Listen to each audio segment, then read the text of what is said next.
ای پیغمبره وایا ماته وحی را لګل شوی د چې د پیریانو یوې ډلې په غو سره قران ته وکی خود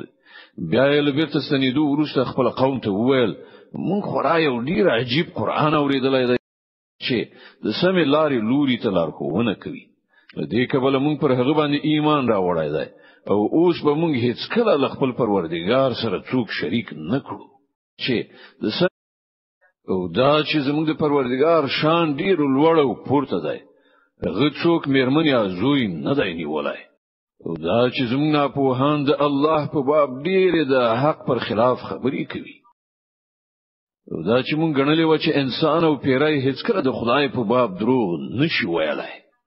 او دا چې له انسانانو څخه جنو کسانو له پیریانو څخه د جنو کسانو پناه غوښتله په دې ډول هغوی د پیریانو غرور لا نور هم زیات کړ او دا چې انسانانو هم همغه ګمان وکړ لکه چې ساسي ګمانو چې الله به کوم پیغمبر راونه لیږي او دا چې موږ د اسمان پلټنه وکړه نو موریدل چې هغه له پیرادارانو څخه ډک دی او د اور غورځونکو ستورو باران کیږي او دا چې په خوا موږ د خبرونو د اوریدلو لپاره په اسمان کې د ناستې ځای مندلو خو اوس چې څوک په پټه په غلا د اوریدلو هڅه کوي هغه د ځان لپاره په تعرضای کې یو اور غورځونکی ستوری موجود مومي او دا چې موږ په دې نه پوهیدلو چې آیا د ځمکې له اوسیدونکو سره د کوم ناوړه چلند کېدلو اراده کړای شوې ده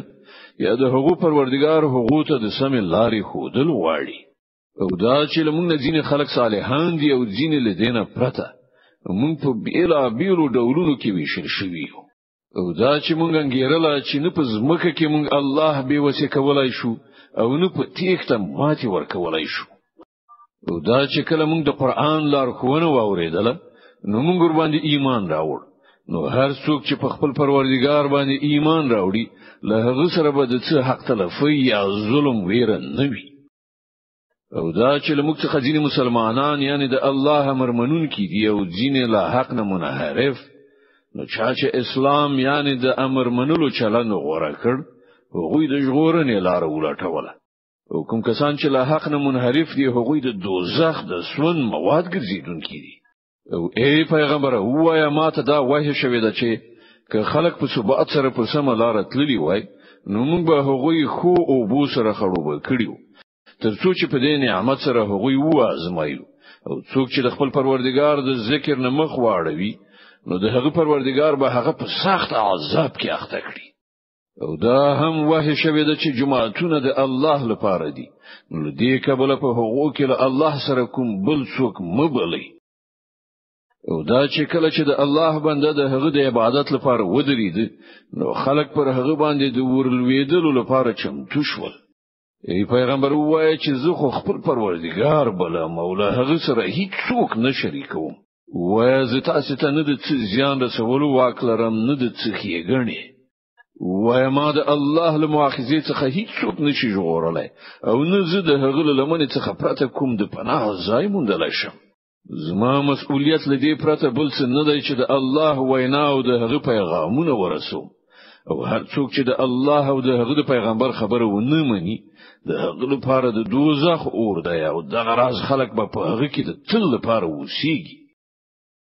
دوی بل خپل دغه چلن نه روان نه وړي تر دې پورې چې کله چې هغه څه وویني چې له دوی سره وعده کیږي نو دوی ته به څرګند شي چې د چا ملاتړ کمزورې ده او د چا د ډلې شمیر لږ ده وازه نه پوهیږم چې د کوم شي یعنی عذاب وعده چې له تاسو سره کیږي هغه نږدې ده او کزما پروردگار د هغې لپاره کوم وګړه موده ټاکي هغه په غیب عالم ده په خپل غیب باندې څوک نه خبروي هغه په غیب عالم دی په خپل غیب باندې څوک نه خبروي پرته له هغه استاد نه چې هغه د غیب د څه علم ورکولو لپاره غوړه کړی وي نو د هغه مخکې او شاته هغه ساتونکي څارونکي ټاکي ترڅو چې هغه وپوهیږي چې هغوی د خپل پروردگار پیغامونه ورسول او هغه د هغو ټول چاپیریال احاطه کړی دی او هر یو شی په شمار شمیرلای یې خیده